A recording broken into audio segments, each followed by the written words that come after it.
Faqat har bitta gapimni diqqat bilan eshitinglar. Senda kerak bo'lgan hamma narsa bor. Lekin faqat shuni ishlatsangina foydasi bor. Omonatsizlik bu oxir emas, balki dars.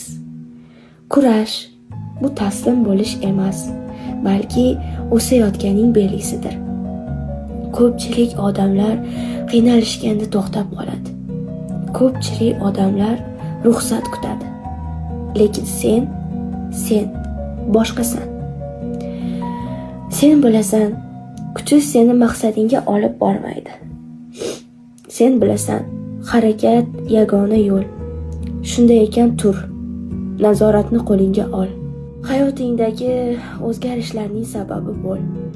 Oxir-oqibat gap sen nima qila olganingda emas, balki sen nima qilganingdadir.